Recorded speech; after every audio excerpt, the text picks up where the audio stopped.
Fred, où es-tu? Hé Jamy, je suis dans une forêt tout près de Québec, dans le parc national de la Jacques-Cartier. Rejoins-moi.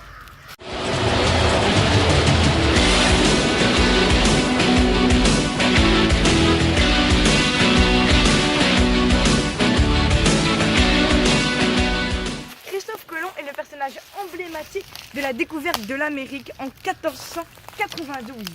Cependant, Jacques Cartier est celui qui a fondé le premier établissement européen en Amérique du Nord, en 1541. Après un an, les habitants ont dû quitter leur établissement pour les attaques iroquoises intempestives. Ensuite, d'autres tentatives ont eu lieu en Amérique du Nord, comme celle de l'île de Sable en 1598, à Tadoussac en 1600, l'île Sainte-Croix en 1604 et enfin Port-Royal en 1605. Mais par exemple, Port-Royal, elle, a échoué pour des raisons économiques principalement, comparé aux autres qui ont échoué à cause tout simplement des attaques iroquoises intempestives et aussi du climat très très rude en Amérique du Nord, hein, comme on peut le voir aussi aujourd'hui.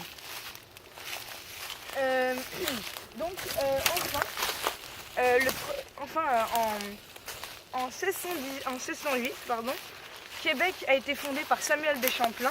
S'en suivra beaucoup plus tard Trois-Rivières en 1634 et celui de Ville-Marie en 1642.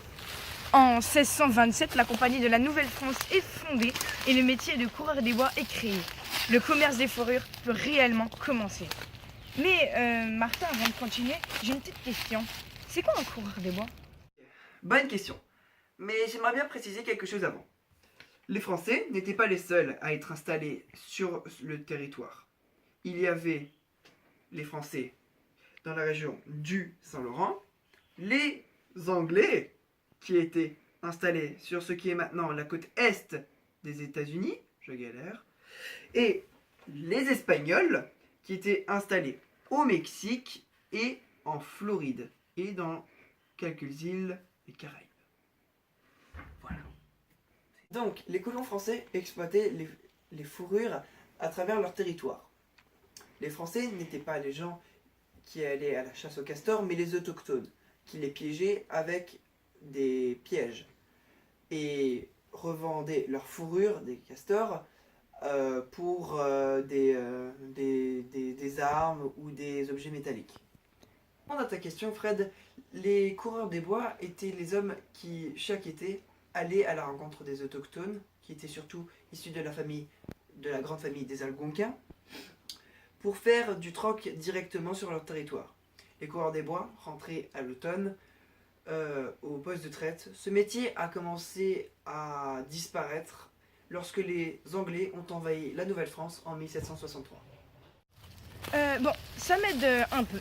Donc les Français, eux, faisaient du commerce avec les Algonquins. Par ailleurs, les Iroquois, eux, faisaient du commerce avec les Anglais. Les Iroquois font partie d'un peuple vivant surtout dans les basses terres du Saint-Laurent. Et ce sont les ennemis jurés, d'ailleurs, des Algonquins, l'autre peuple autochtone. Il faut savoir que les autochtones vivaient surtout sur le territoire bien avant les colons. Ils s'étaient établis et ils cultivaient déjà les terres. Mes amis, on parle d'Iroquois et d'Algonquins, mais en fait, existe-t-il une réelle différence entre ces deux peuples, sachant que c'est les deux des peuples autochtones? La différence est très simple. Chez les autochtones, il y avait trois grandes familles, les Inuits, les Algonquins et les Iroquois.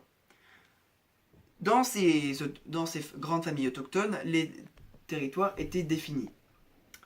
Il y avait les Inuits dans le nord et sur le côté ouest de la baie d'Hudson, les Iroquois dans la vallée du Saint-Laurent et les Algonquins avaient un territoire extrêmement vaste qui s'étendait des grands lacs jusqu'aux frontières des Inuits. Et il y avait toujours les Anglais et les Français. Merci Jamy pour cette réponse très détaillée, je n'attendais vraiment pas mieux. Et j'ajouterais, si on veut parler de mode de vie des autochtones, que les Iroquois, eux, étaient sédentaires.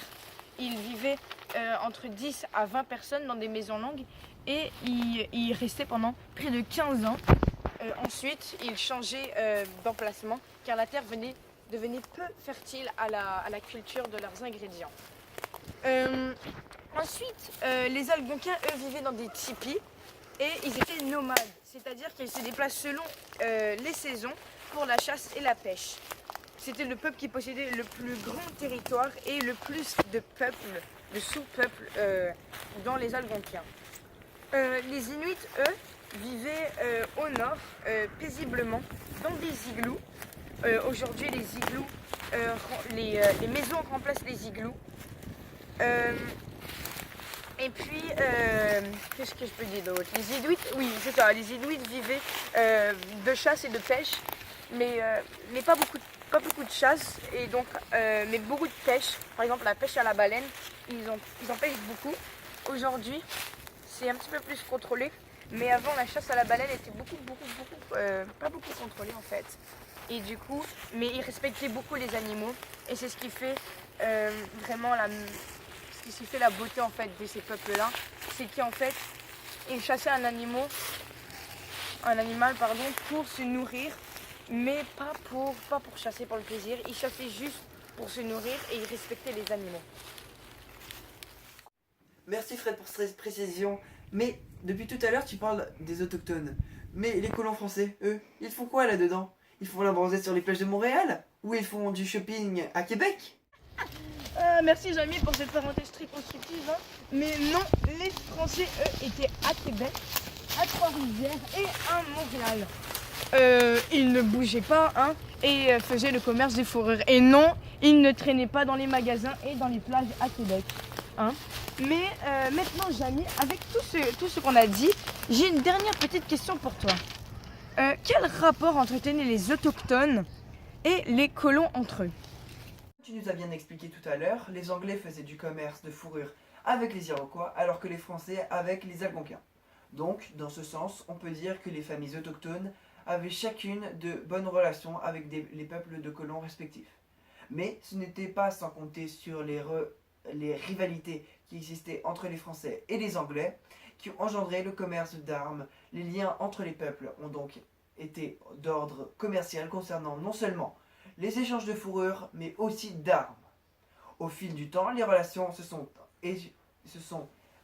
entachées et les rivalités militaires de plus en plus meurtrières. Il faudra attendre la Grande Paix de Montréal, traité signé en 1701 par les Anglais, les Français et 39 nations autochtones. Pas pour que les guerres cessent et que les relations franco-autochtones prennent un autre tournant. Par contre, les rivalités entre Anglais et Français persisteront. Est-ce que ça répond à ta question, Fred? Bien, je crois que oui, hein. Hey, Fred! Ah, Jamie, tu es là. Ça va? Allez, Marcel, viens nous rejoindre. On est à Québec. Et on parle de la ville. Pas de la province.